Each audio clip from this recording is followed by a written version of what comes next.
Good evening and welcome to the Paranormal Lens with myself, Chad Thomas, and Jamie Widener. We're part of Jotnik's Paranormal, and every Tuesday night we are live here with you. Um, and here we are. So, Jamie, what's going on? How do you know if you're live? Interesting, huh? Hmm. True, yeah, Yeah. Well, we are. So there. Ha! we are Proved it. live. Yeah. Dude, I am great. It has been a fantastic week, a wonderful weekend, a lot of cool things going on. And we're back. Here we go. Mm-hmm. So I want to tell you this. Um, I had the chance on Saturday evening, and I alluded to this last week at the end of our episode, I think, that to go out to the Ritz Theater Company in Haddon Township, New Jersey, for their headliner series featuring Ron Yacovetti and Lourdes Gonzalez with the digital seance experience. It's a ticketed event, so it's open to the public, kind of like what we do with our events at Booby's Brewery. And I got myself a ticket. I rolled in. The weather be damned Saturday as it was. Uh-huh. I knew I was going to get there. I wasn't sure I was going to get home. Um, and well, I did, obviously. Yep, you're But here. with that, I was pleasantly surprised to run into Todd and Carmelo. Jeez, it's a new version of that. Uh-huh. Um, and Frankie Deo runs the program there, so we know Frankie well. Mm-hmm. Of course, Ron and Lourdes and a few others that I got to know. And I got to tell you, the theater is fantastic. It was in between shows. It's a working theater, so they were tearing out for the old show and then setting up for Kinky Boots, which Uh-huh. opens Friday night. And yeah, Chameleon, thank you, thanks, Todd. Um, oh goodness, I learned some things about people I didn't know. Okay. One of them is that Carmela actually has a fantastic Han Solo is alive theory that you're going Okay. to have a conversation with her about sometime. And Todd and I debunked some orb stuff, so Okay. we'll Yeah. share that perhaps another time. I didn't get a chance to get it in a place where we could see it tonight, so but more on that. There's some actual good audio evidence there. Mm-hmm. Uh, And yeah, Todd, I can't wait to get there one of these days. Yep. It's in my. I'm serious, dude. We got to go. Mhm, The team, everybody, anybody, however we do it, we got to get there. mhm. Had a fantastic experience, and it doesn't hurt to have the digital seance experience. It is, I don't think I won't be harmed to say this, but it is what was once upon a time Staticom as we Mhm. know it. A rift is split between the factions there. The West Coasters. It's like a rap war here, East Coast, West Coast. Um, the process though is still very much the same. Technology and software used to capture digital voice phenomenon. It is point on. Ron tweaked it as we went. We got to toward the end of the evening, and I've never heard it be so clear and Great. obvious audio Mhm. coming through. So outstanding. We and we did have we investigated the theater. Of course, there's a space in the basement that we were at. We were actually told to be quiet down there in the old orchestra pit. So help Mhm. it's a typical theater person, right? Yep, Um, exactly. and then some upstairs spaces backstage. Just a really really cool place. So So, um, I did notice that the Ritz is doing a Valentine's investigation. yes, yes, they are. If you wanna go see the show and do an investigation, I think it was $40 per ticket, It so. is a ridiculously low price of $40 to see Kinky Boots as a show, and then Uh-huh. hang out for a little after with the cast as they roll out, and then stay to investigate until the wee hours of the morning. Yeah, Um, seems like a that'll great the price. ticket to see the show alone is ridiculously inexpensive for the quality of production they have there. That's just amazing, and it's 15 minutes outside of Philadelphia. Mhm, So anybody in the metro area, anybody in the tri-state area, mhm. easy to get to. And I'm going to keep plugging it until I'm blue in the face because it's a really cool place. Okay. Um, the other side of that though, and it being a good weekend in general, I rolled home at 2:30, 3 o'clock in the morning or so coming through Philly, and I could not help but notice that the entire city was lit up in green, and it Why was would just that really be, cool. Jamie? Why was Well, that? there was this thing called the Super Bowl, and I'm not sure if you're aware of what that is, Oh, but yeah, yeah, that's. the NFL championship game Mhm, happened Sunday evening, and hell yeah, Philly, Philly, mm. Philly. The Eagles won a big one in a blowout fashion, so it was a great, great, great weekend. Right. And of course, I paid for it Monday morning, but oh well, Right. I wasn't the only one. Right. So, but that's a lot about me and what I did. So, what Right. about you? What was Well, going what on? speaking of sports though, Jamie, do you know what happened today? Ooh, today? No, I didn't. Pitchers and I had. catchers reported. Oh yes, it's that It time. it's Make it spring training. happen. So cool. You know, So, I always lament that there was the week in between the champion, the NFC and AFC championship games and the Super Bowl. That extra week, that's just like the lull. mhm. But it does extend the season just enough so there's not a big gap for baseball to start. Right. And Right. I know football and hockey, or I'm sorry, no, football, basketball and hockey are going on, and all that Mhm. stuff. But and I like all sports, so I'll watch anything when it's on. But baseball, getting baseball started is such a positive sign for spring to be on the horizon. Mhm. You know, You're right. we are now a week away from Groundhog Days, so now we've got 5 weeks to go. Right. And baseball gets started, and then that gets us Right. that extra nudge toward Yep. it. The And it's grapefruit such league will be here anytime. We got that exactly going. it's and I used to live in the West Coast, so the Cactus League is a thing too. Uh-huh. With all the West Coast the mid country teams go head down to Arizona, and it's so much fun there too. Mhm. It's not Florida because there's not the beach and the water and all that stuff as you get on both sides of the coast there, but it is still pretty cool to have baseball happening. Right. Right. In the middle of February. So, Yeah, let's make it happen. mm, Go Phils. yeah, can't wait. So, well, it How sounds was like your weekend? Anything going on uh this week? no, unfortunately, I was not traveling because we were going to do an investigation this weekend, and I was not traveling out of the area. And we decided not to go out because one of the investigators pulled out of his driveway, got to his intersection, spun out, said, "I'm going home." Almost was hit, and I was like, "Nope, not Yep. going to do it." So we're going to put that investigation off. But maybe you can join us now, Jamie. Yeah, that means I get to do it. So it So, was a tough choice. An unexplored place in our regional area here in South Central PA. Once, but now currently a vacant private residence. hmm So it's only a matter of time until someone comes in, I guess. yeah. So timing might be of the essence, but um, that's really cool when you get to be the first one in a place. We've done a few this way. Obviously, we've done private Right. investigations for people, but we've also done some public buildings and public spaces that are the first time. hmm And you just never know what you're going to get. So Right. it's the Now, excitement of it. apparently the residents had been getting plenty while they were there. So, Okay, oh, so we'll cool. see. All right. Um, but anyway, you were talking about promoting the theater until you were blue in the face, right? I picked up on that. Yeah, But we're not going to talk about being blue in the face. We're going to be talking about people being green tonight. I thought you might be taking the city was lit up in green and going with that instead. So No, no, that would have worked too, but okay, not going there.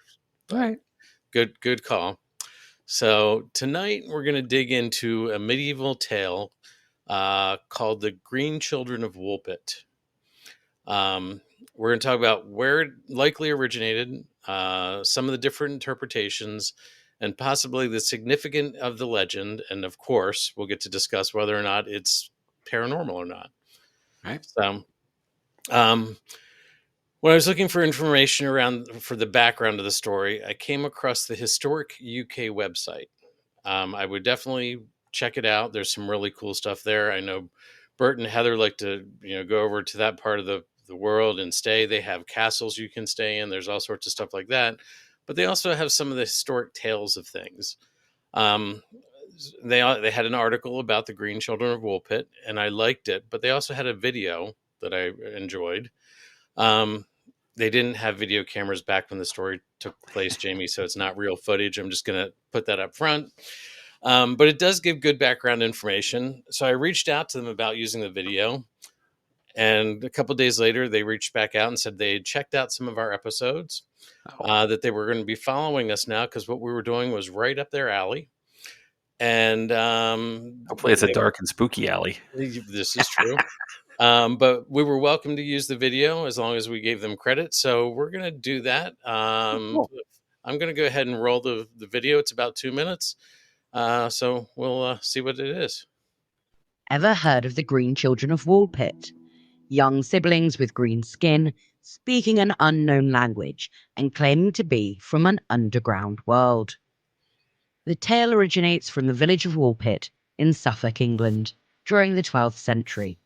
According to historical accounts, the villagers stumbled upon a brother and sister who emerged from seemingly nowhere, wandering near the outskirts of the village.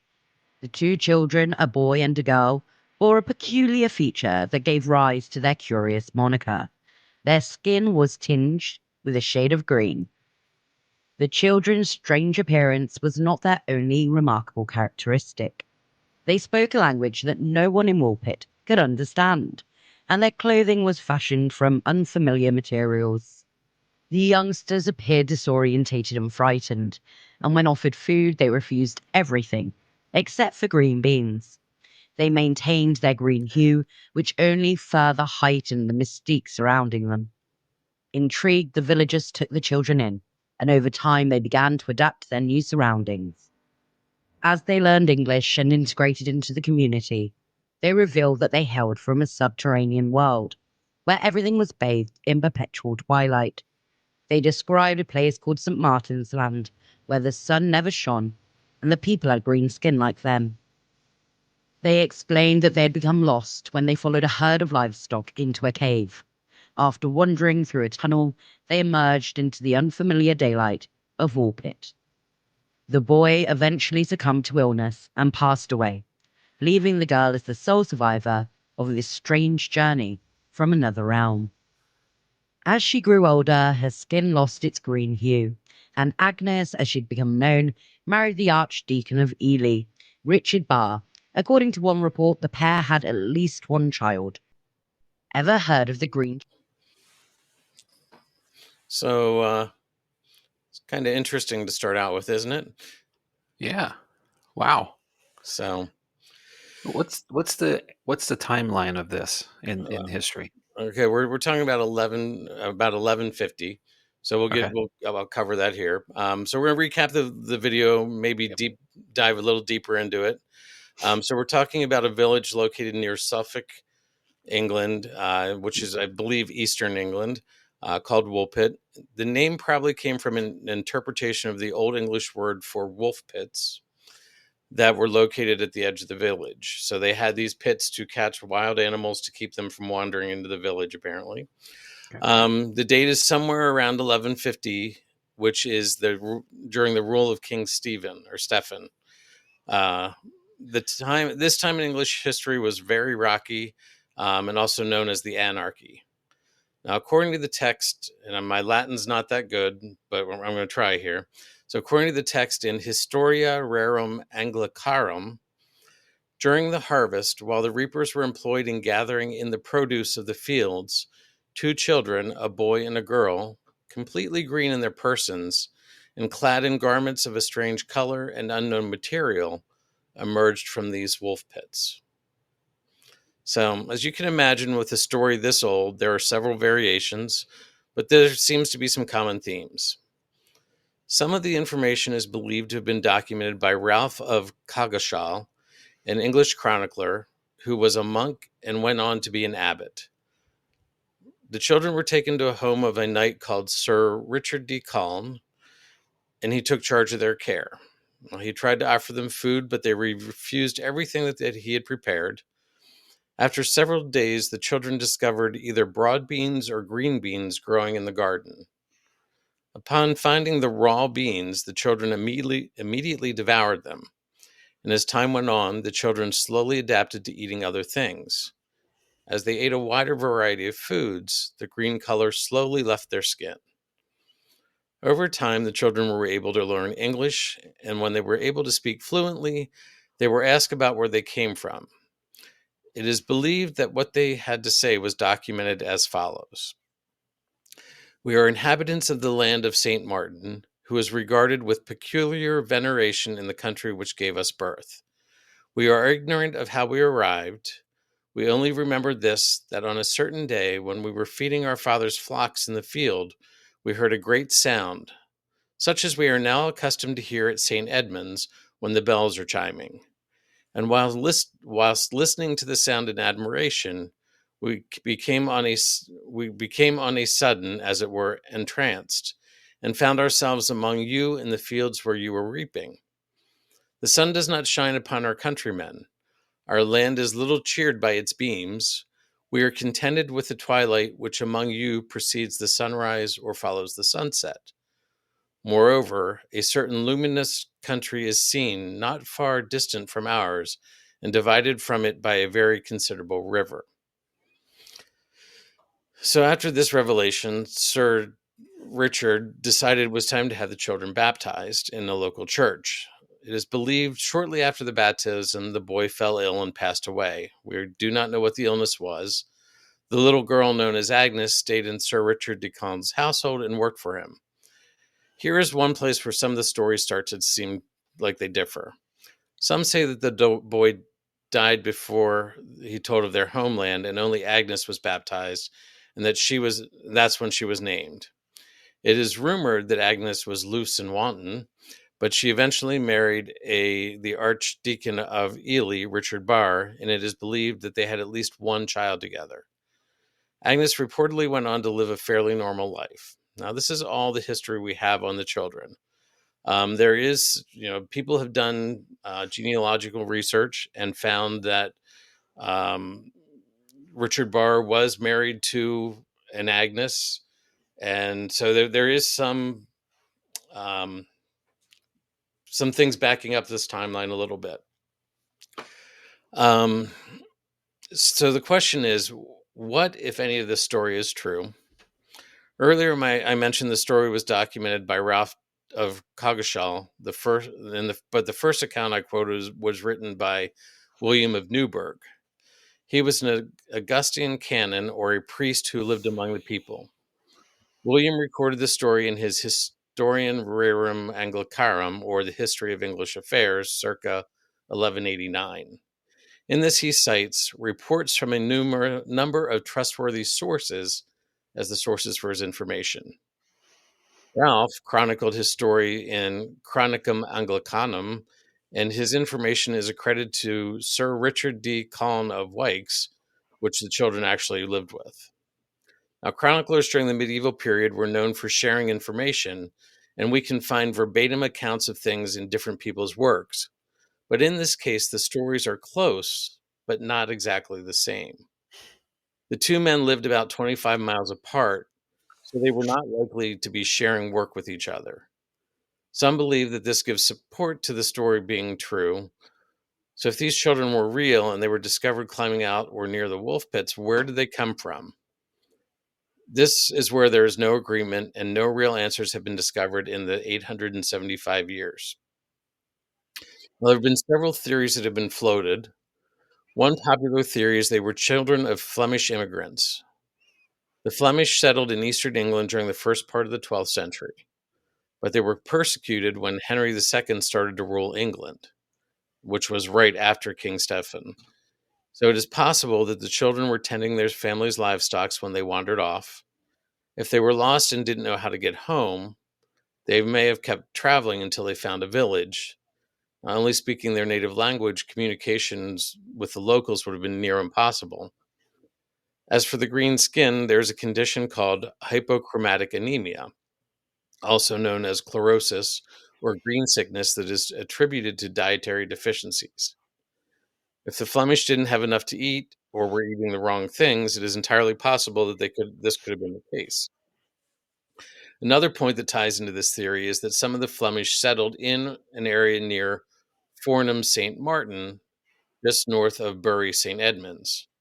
So this could have been the reason the children referred to St. Martin's Land as their home.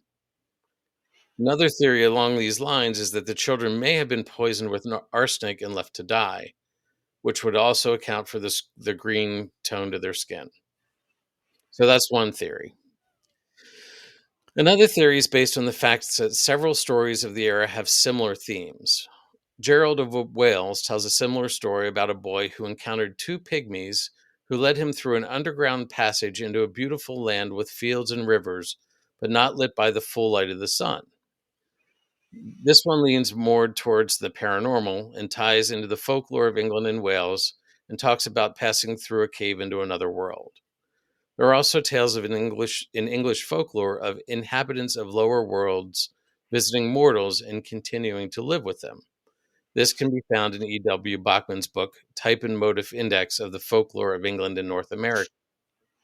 Now, it's an inversion of common fairy tale motive of mortals traveling to fairyland and living there for various periods of time, either willingly or not.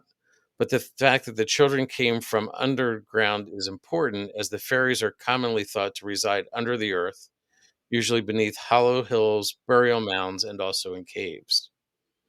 The strange description of the world always in twilight also fits with many folkloric descriptions of an underground fairyland.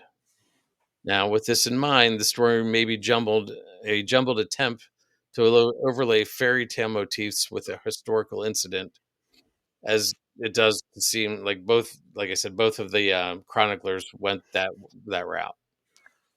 Um, but the children do not seem to have any powers like most fairies or folklore, um, entities would. So they really seem more like lost human children than fairies. But there's always that possibility. Speaking of possibilities, we always have the option that it could have been extraterrestrial beings. Yes. So, the Ancient Origins website has an article on the children and talks of this theory.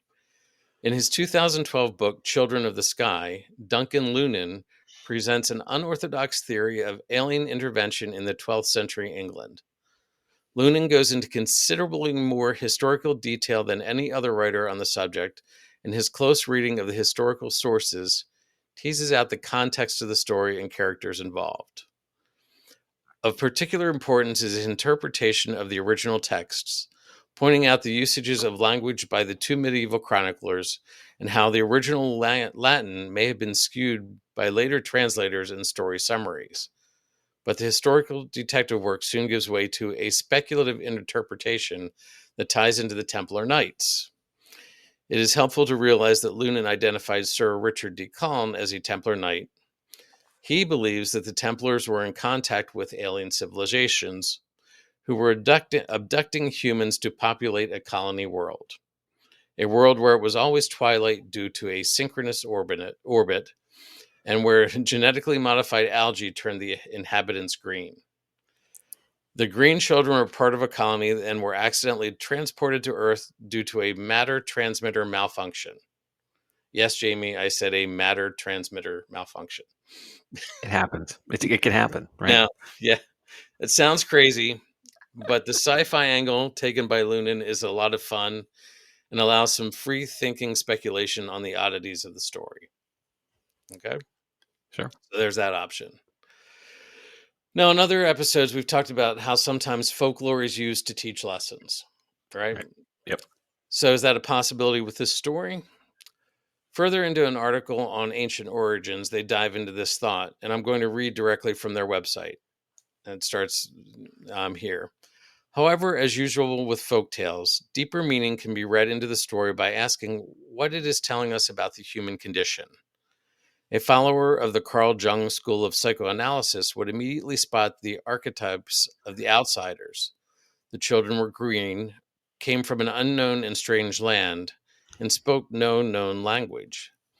They represented an otherworldly intrusion into the regular, consensus reality of the 12th century villagers. They may have been treated as a threat. In a time of Christian fundamentalism, their fate may have been seen as a demonic being in need of persecution. Things could have ended badly for them, but they were also vulnerable and frightened, and the story is never about the threat of outsiders, but rather of the tolerance and the kindness to them. As has already been discussed, there have been large-scale immigrations into eastern England through the 12th century, and communities that have been forced to come to terms with foreign ideas and behaviors within the space of 2 or 3 generations. In the case of the Green Children, they were accepted, protected, and then integrated into the dominant society. We can see the story as a folkloric method of teaching tolerance to of outsiders by using an archetypical concept. So I'll let you think about that for a minute. So, while you think about that, Jamie, I'm going to cite some sources. First of all, again, I want to thank the team at Historic UK website for allowing me to use their video. You can check them out at historicuk.com, and I'll put a link to them in the comments after the show. I also used allthat'sinteresting.com, explorersweb.com, and ancientorigins.net. So we have several theories to dig into. We get to question whether or not they existed, if it is just folklore, if there's anything paranormal or not. But what I think is really interesting is we have two separate accounts from two people whose job it was to document events. Yeah, to do I, just that, right? yeah, I really want to believe that it happened and that they lived in a subterranean world and something led them to the surface. But the skeptic in me says no. But to William of Newburgh, it doesn't matter what we think. In part of his chronicles about the children, he wrote, "Let everyone say as he pleases, and reason on such matters according to his abilities. I feel no regret at having recorded an event so prodigious and miraculous." So, was there a clue there in what he said to wrap it up? I don't know, Jamie. What do you think? Maybe, right? That's like anything. We can, as time moves forward, we can always go back to things and second guess it, third guess it. Hmm. The source isn't available to clear it up. Wow, there's so much to unpack here. Uh-huh. Um, what keeps coming to my mind is, and I'm going to go back to my youth and yours as well. We're in the era of this, Hmm. but somewhere in the late '70s, I think it was the show Land of the Lost. Okay. Right. Sid Croft production. People get somehow go. It's like Journey to the Center of the Earth, kind of. Right. They get pulled into this other realm underground somewhere. There's green slee stacks, if I remember them correctly, like reptilian humanoids that were green. There's dinosaurs, but there is this whole other world that's in our world. You know, Right. and then they have to find their way back. Journey to the Center of Earth. There's another tale of it. The concept that we go somewhere subterranean, we find this whole other place we didn't know existed. I mean, you can go forward even into the Matrix movies. So it's presented Hmm. there. That there is this whole other place. Right. Um, It's you a know, recurring theme in so much of yeah. So our but that means it comes from somewhere, right? I mean, right. sort of anyway. Right. Hmm. It's at least enough of a theory that it has legs to carry itself forward. And we keep rebooting it to something else. Uh-huh. So maybe, right? What I didn't hear, and I understand what the wolf pits were. That was a natural defense around a lot of villages, especially in the rural areas where there was just a lot of wildlife, Hmm. a lot of predator wildlife. People wanted to keep their sheep and their livestock safe, all that stuff. Right. So they would bring them into the village, at night. The pits were meant to, the gate was there as well. They probably had some kind of wall. Not unusual for the era, medieval times. Hmm. But the idea that the kids came out of one of them means that there had to be a cave of some kind or some Right. entry point, exit point in this case, which means there would be an entry point. What I Right. didn't hear in any of the stories is anybody finding that place where they came from. Right. Truly, anyway. Right. Because I mean, I'm not going too far out on a limb to say this, but if I found, if I had contact with these kids, and they told me they came from a place, I would go look for the place, We right? know David would. Well, hell yeah, right. I would too. I'd be right Me next to too. him. Yeah. Yeah. I push Exactly. him. I push him in first, though. But Right. it's one of those things. It's one of those things where, every time there's a cave or a nook or a cranny or something, Mhm. I'm poking my head in it. At this point, because these kids had to have come from somewhere. Right. So And one if person that's brought what up they they were couldn't have bringing, come from the wolf pits because a wolf pit would have been 2 or 3 meters deep. right? A child. It's There's no just way deep they. enough that something can't climb out. Right. It's not a cavern or anything. Right. So I appreciate the theory of it, and I guess there have to, we have to explain things, Hmm. right? And we've talked about this so many times with folklore, how the story changes, over and over, because the teller is the hero of the next version of it, so Right. they tell it their way to make it, make them be the hero of it. Right. So, it's whisper down the lane, but in, hundreds of years Mhm. worth of it. So, and there is no, you said it really well early on. There's no pictures of them. There's no, video of them. Right. The things that we would currently use as concrete evidence.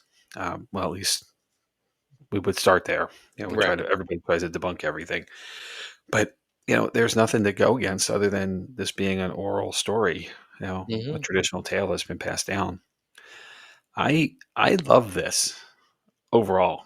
I Okay. really think it's a cool thing. I mean, yes, people can. I guess I was told when I was a kid that if I ate too many carrots, my skin would turn orange. Right. I love carrots, like I still do. Right? That might Yeah. explain somebody in our government these days, maybe, I don't know. Yeah. A lot of carrots in his diet. Um, but with that, I guess I can understand that, Mhm. having a tint or hue, perhaps. Maybe it's something to do with a lack of sunlight, if they really were for some place that is Right. subterranean Or a combination of the lack or of something, nutrition right? and, I mean, the lack of vitamin D, which is, you get from the sun, Yep, you become lethargic. It's all those things. So there's a absolutely. good possibility. Well, this time of year, this is a huge part of it, and Mhm. seasonal affective disorder is a thing that's been well documented over the last 20 years. Mhm. This is the time of year where the sun's at its lowest points and we get less of it. Then we get less anyway because we all have, we have to go to work in places that Right. are indoors, and, we come out and it's dark, we go in, it's dark. Yep. So I certainly understand all of that. Um, and the cool thing is these seem like they were normal kids, like normal Mhm. people anyway, you know. Right. Um, and the foreign language thing, I think the Flemish piece is a good example there. My Mhm. thought was, really wide river. I thought perhaps maybe they were from from Europe, mainland Europe, perhaps, and maybe the water level was lower and they could see. I don't know how wide the channel is, the English Channel. I'm assuming it's wider Right. than I think it is. But, somehow they could see across it to know I think it's a river at least. But how would they cross it? Right.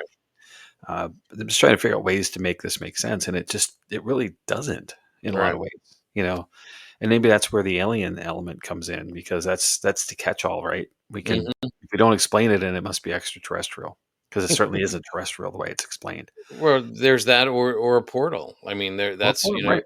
because, they heard this strange noise to them, which sounded like the bells of a cathedral, but apparently they didn't have that wasn't part of their culture.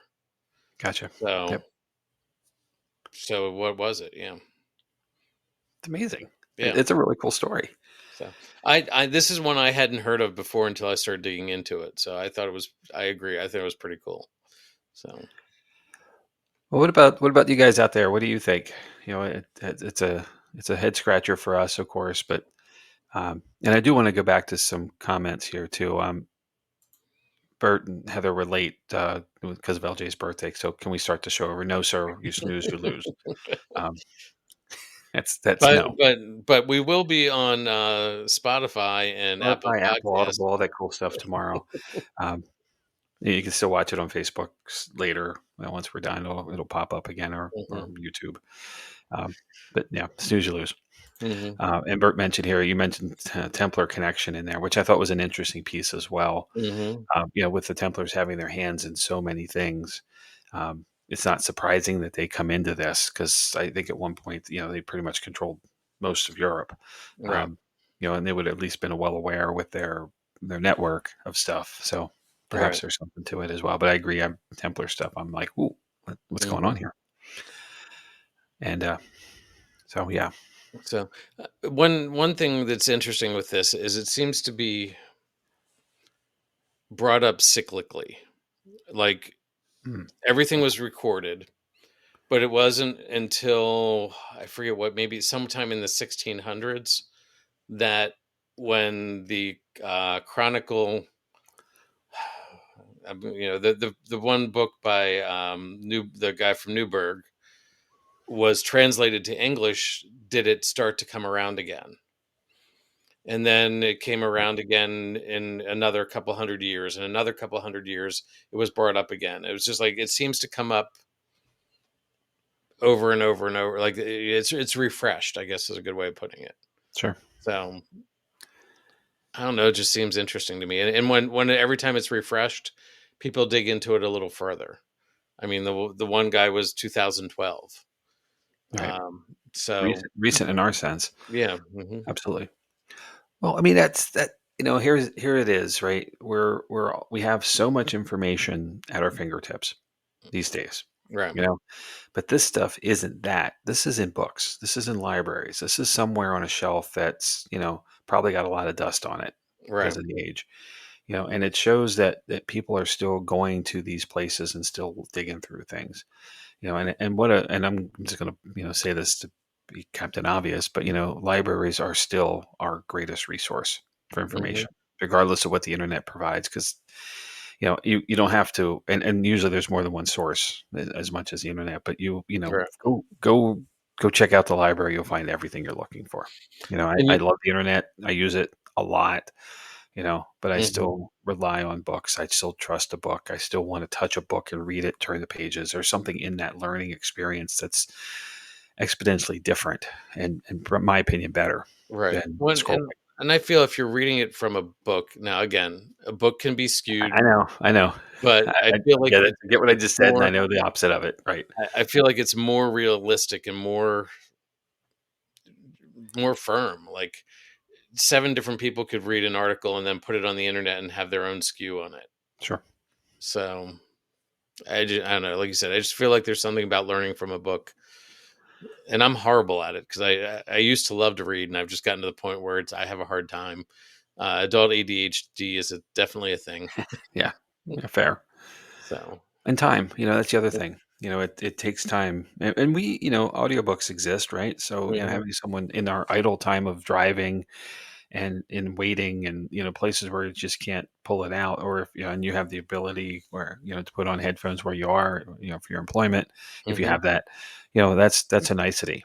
And it counts as reading. We had Right. an argument discussion, it's a better word, about that the other day here. As I mentioned, we're talking about Hans Holzer and reading on average 3.5 books a year. Uh-huh. Like reading 3.5 books a year is an achievement for many. You know, Right. and then the I think 5 books were read here already this year by someone else other than me. I think I've only read 2 so far, maybe 3. But I Mhm. I read books because of this, like Right. research, materials and stuff. So, which I've said this so many times before. If we weren't doing this, I wouldn't have that exposure, and I really appreciate that. Yeah. Um, Here's a blast from the past, Jamie. oh wow, yeah, we Yep. all did, right? Mhm. And then did someone come to your house to sell it to you? Maybe. Yep. I mean, we had it, and how many different versions of encyclopedias were in the library? Oh my gosh, walls of them. And every year they, every year you had to get a new set because there's new information, right? Right. Right. Yep. You couldn't be Yeah. behind the times. Yeah. But now, you can go to the Encyclopedia Britannica website. Yes, So, yes, of so course. yeah, for the people who are only listening to this, Bert said my generation grew up on the Encyclopedia Britannica. So, Yes, and well, we're all there. Yeah, yeah. and he continues to say his mom had shelves of encyclopedias. That's a cool house to grow up in, Mhm. right there. Yep. The other one, Jamie, was National Geographic, Yes, the another big one. magazine. Yep, My dad had multiple shelves of National Geographic magazines. So, of course. Yeah, and well, and the worldly experiences you got from that, were so uniquely different than anything you'd see otherwise. Because mhm, there wasn't a history channel, right? There right. wasn't a nature channel or anything like that. You had 3 channels basically, and you were the remote control Mhm. when told to change it. What was there was a nature show on Sunday nights. Well, there's a few things, right? Like PBS eventually came up, and then we got Right. like Nova and things like that, and now In Search of, Yeah. um, some things that explored the world more. But M there was a time when it was pretty bare, other than Mhm, what you would find at the mhm. library. I remember Sunday nights before Walt Disney World show. Was Yes, it wonderful World Disney, right? there? But the right before that was like a Mutual of Omaha something, or World of anyway, it was Oh a yeah, it was Call of the Wild or something like yeah, that. yeah. Yeah, So yeah. anyway, I digress. There were no green children on that show. No Green Children, right? Yeah, So didn't that was they weren't mainstream enough. no, so it hadn't come around the cycle. Yeah, it's true. We're off that one. What that mean? What you say? Yeah, no, Yep, there it there is. it is. Yeah, Heather just brought in Mutual of Omaha's Wild Kingdom. Oh, sorry, we both clicked in. Yeah, So, yeah, that is exactly it. yep. That was a great show. It was. Oh my, what a wonderful time to be alive. Um, so I guess this is probably a part to ask, but where do you feel here? Is this a paranormal thing or what? Again, I would love to believe that it was paranormal, like underworld, you know, living, underground world, Yep. some sort of portal brought them here. But again, the skeptic in me is just like, I don't think so. But I don't know because it's like I said, there were two stories by two people whose job it was to document things that were too close to be. It's just there's something here, but Yeah. I don't know what it is. So I don't doubt. I don't doubt that there were kids that were discovered that were tinted in some way. right, Just I mean, it's any person who it doesn't look like you exactly is considered unusual, right? right, Especially in this era of the world and this place of the world. There's a lot of white right, people, right? And pasty white ones at that because they're British. Um, so crooked teeth, all those bad stereotypes, right, and that is exactly a stereotype. Um, the story probably isn't. It isn't ending where it started, like going back to Whisper Down the Lane or Telephone right, Game or however you want to say it. And it probably evolved through the years to something where they didn't look normal like everyone else, and right, therefore it got fantastical and they right, became another color, green. It could have been blue, could have been pink, could have been right, orange. Who knows? It happened to be green. So maybe that. right. And then having kids come in that spoke another language, would have been an occasion, right? Hmm. That would have been noted. It would have been Right, exceptional. So I don't disbelieve that it happened, and I want to believe that either they came from, like you said, some subterranean special place world, or they were extraterrestrials, hmm, that got lost along the way. Um, I can see it now out in the moors somewhere. Somebody they landed a ship, and the kids had to go to the bathroom, so they ran off to the tree line, and parents thought they were on the ship, and then they didn't check, and next thing you know, they're gone, and the kids are like, "Hey, right, you know that sounds like a movie." hmm, That's hmm, that's like that's the next Disney film right there. hmm. But that kind of thing, I want to believe that too. Like that could happen. I mean, I hate to Right, see that they would abandon, like these kids would get left behind, but right, the idea that I want to believe that too. But the reality, the the probability, maybe more than the reality, is that it's just a story that's been expanded so many right, times in the course of history that it is what it right, is. It's not necessarily what it was then. right. As outlandish as some of Lunan's ideas were with the extraterrestrial, he did have a good point that it was at some point it had to be translated from Latin to English, Sure. and you know every time you translate, it's just like the Bible. Every time the Yeah. Bible's translated, things change. Sure. They change to fit the time period that it's being translated in. They change to fit what the translator's interpretations of the words, Hmm. because we're dealing with a language that has evolved, and like I'm sure the words in Latin today are just like the words in English that they've like they're not the same. Like There are things that don't have words for that right, matter. right, So a substitute had to be provided or an alternate hmm, was created to fit hmm, something close. And that's where, that's the idea of lost in translation. Like hmm, it happens even in known languages today, right, with just moving some words just don't convey into the, right. the new language or vice versa. I mean, loose and wanton could have meant a beautiful woman at that point, Sure. like Yeah. because that was one of the It things that has was different connotation today, that's for sure, right? exactly right. So anyway, so yeah, so you're thinking it's not really paranormal either, Jamie? I wanna believe, and I will always say that I wanna believe because I Hmm. do, but I just don't think I can on Yeah, this one. no, Great story though, really cool, yeah. and, kudos to the team in Woolpit for, keeping the dream alive Hmm. that it could be. And who knows? There might be some document that pulls out of somebody's attic someday, from ages ago that then has more information, and man, stuff happens all the time. Hmm. Or more information. That's how we figure things out. So Or hopefully we there's more stuff available someday that either supports or refutes it either way. But at this point, I'm squarely in the middle of a fence, leaning no, yeah. unfortunately.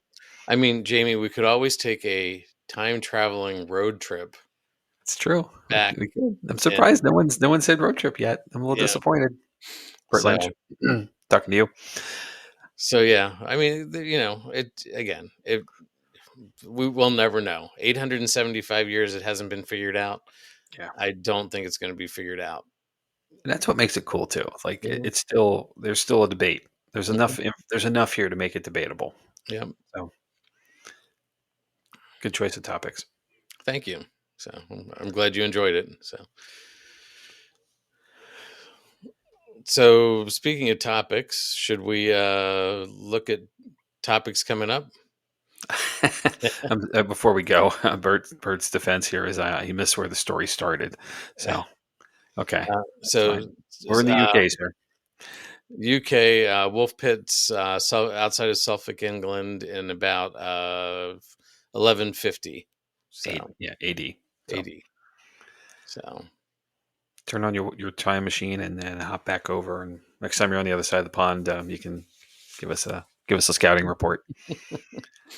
so oh, so they missed our call out to check out and I'm drawing a blank on it now. That's horrible. The Ritz Theater. No, Oh, historicuk.com, yeah, because they that's have fine. hotels that you can That stay was in. my part of this Yeah, conversation. Sorry, I'm still yeah, excited about it. So yeah. So that's there now it it's is. road trip. There we go. There we go. All right, now Bert's called for road trips. All right, So now the episode is complete. so well, we could just challenge them that next time they're in Ireland to make a trip to Wolf Pit and do Yes, some it's like a side on-site quest, research. Yeah. right? Yeah. So so now are we ready to move on, Jamie? Let's do it. All right. All right, so we got some stuff coming up. So next week I'm going to tackle the fun, if I can call it that, of the true Grimm's fairy tales. Um, and then coming behind that, Chad's going on the 25th. We're going to do Rendlesham Forest Incident, which I know absolutely nothing about. So that's pretty cool. Okay. March 4th, which is Fat Tuesday, we're going to talk about New Orleans, which is America's most haunted city, perhaps anyway. And March 11th, as Chad said last week, he's going to jump into Leap Castle. That makes me laugh every time. Hmm. And then behind that, on the 18th of March, mid March, we're going to talk about Tommy Knockers. So, Okay. and move along. So we talked about our home base at Booby's Brewery in Mountjoy, PA, and for those interested in this, it's Bubes, not the other spelling, and certainly don't look that up at work with the other spelling because you might get HR calling you in the office. But Booby's Brewery is in Mountjoy, Pennsylvania, here in the U.S., and with it is a property on this National Historical Register that we get the privilege of investigating on a monthly basis with public events. However, if you're not a fan of doing public things and you have maybe your own team that you want to bring in and have the place to yourself, you can certainly schedule some private investigations as well. And we'll get to that in a second. Yeah, I was gonna say But that's coming up, but yep, but our um, public stuff is coming up in 2 weeks on the 22nd of February and again in March 22nd. It's always interesting to me how March dates equal out each month to hmm over, can always tell. um, April 10th, we're going the road ourselves. We're heading out to Weston, West Virginia, to the Trans Allegheny Lunatic Asylum, or TALA, So we'll do an episode in advance to set up the history and things that we know, and then we'll do a post with the folks who go with us. Part of our team is going, and part of our New Jersey team is going, and some friends along the way as well. Hmm. And coming out of that, we have another public investigation on April 26th at the brewery. Okay. Tickets are available at boobiesbrewery.com/entertainment, and that will transition you over to what's called Saver Stub, which is a seller website that'll get you the Right. tickets that you need to get to our events. Jamie, I don't know if you caught any of the social media posts that Melissa put out today, but we're adding a room to the investigations this year. Ooh, I've been busy today, so I I, missed this. Do tell. the post said, new for 2025, we are adding an additional room to investigate. One can't help to wonder what Aloise and Pauline talked about in the privacy of their own bedroom. The kids, the business, we're going to find out. So I'm not sure what that is, but we will Yeah, find out in a couple weeks. we will have more information on that next time. Hmm. Okay, well, cool. So See? And Chad, you know as well as I do that Mount Joy is more fun when you stay over, it is. Yep. right? So accommodations are available on site in the brewery property in the Central Hotel, which is the part we get to investigate. There is a hotel level above, and then across the street there is a property called the Malt Baron Mansion, which is an Airbnb that has larger rooms, perhaps for your multiple guests, and kitchenettes and so forth. So Mhm. you can stay right either on property or right across the street, walking distance either way, of course. Mhm. So pretty cool. And again, Mount Joy is more fun when you sleep over, right, Chad? Yeah, exactly. Yeah. Yep. I'm All gonna right. make that a slide next time, Jamie. It should be at the bottom, right? Yeah. All right. And again, public investigation options are available. We have some special stuff coming up, though. And you can tell I didn't look at these slides before we started talking about them because I'm used to a certain order that Chad has jumbled on me. So, Sorry. Yeah. all right. I'm flexible. I can work this. Uh, so we have a Para-Unity event coming up on May 17th. So we are going to partner with Stacy and Gary from Land and Legend Paranormal. So Stacy is a medium, and Gary's a pretty cool dude. So we are going to partner with them. They're going to investigate with us and bring a different level of expertise to the program for the night. Everybody's going to get a chance to work with them as well as with us as a team, and it should be pretty exciting. I'm looking forward to this date. It was moved from April 26th just for some scheduling conflicts. Unfortunately, it came up, but we're definite go on May 17th for this special event. Yep. Tickets are still available, so feel free to jump in to the boobiesbrewery.com/entertainment page, and then tickets will be listed there. All right. And then, Now as it's your I kept private. saying 16 times already, you can do private investigations, at the brewery as well. So if you have your own team, you'd like to come in and have the place to yourself, we could certainly coordinate that. With that, we ask you to shoot an email to mkeller600, at gmail.com. That goes directly to Melissa Keller, who's our team founder. She coordinates those events and provides the dates and costs and all that good stuff. And again, she can share the idea of how to stay on property too. So um, it's pretty easy, pretty simple. And with that, you have the place to yourself. There's no other teams there. There's no other staff there. So it's pretty cool. We have had the privilege many times of actually investigating on our own with the brewery. So I can say it's a cool experience. Hey, Hey, there's John John. Covey. Hey, Yep. John. Good evening.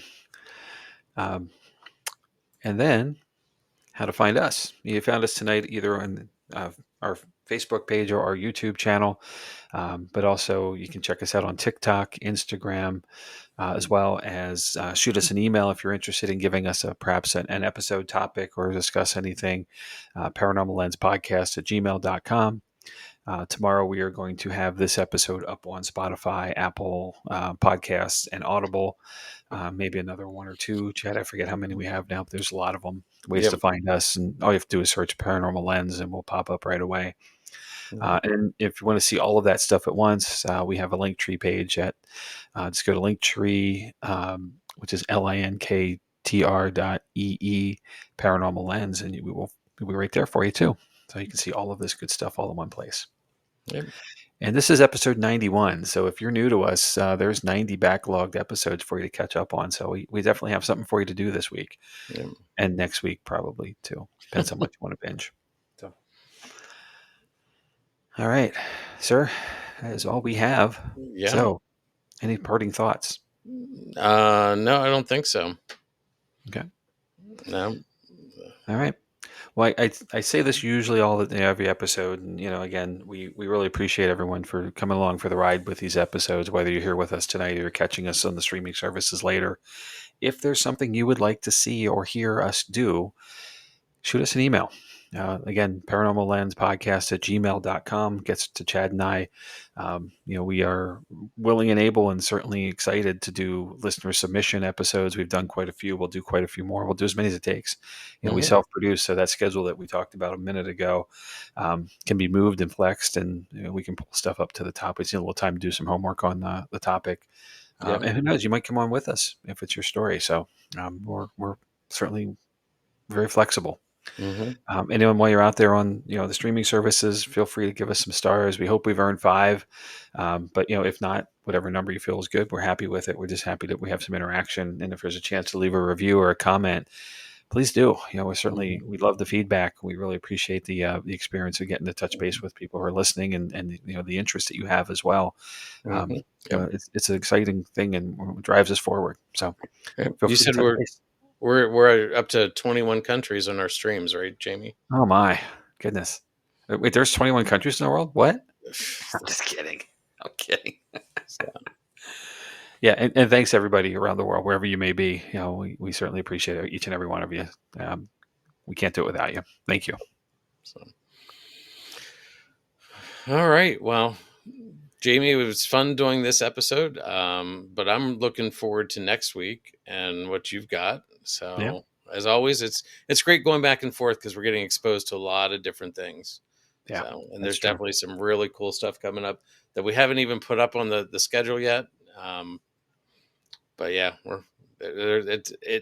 I think we've said it before. This is a never ending. This podcast could go on for years and years and years, and it can. We wouldn't hit all the topics. So. The boundless realm, the paranormal. So, we'll keep them coming. So, but on that note, I think it's time to roll the end credits, and we'll be back here next week at 9:00 on Tuesday night, just like every week. So, thanks everybody, and we will look forward to seeing you next week. See you then. Take care.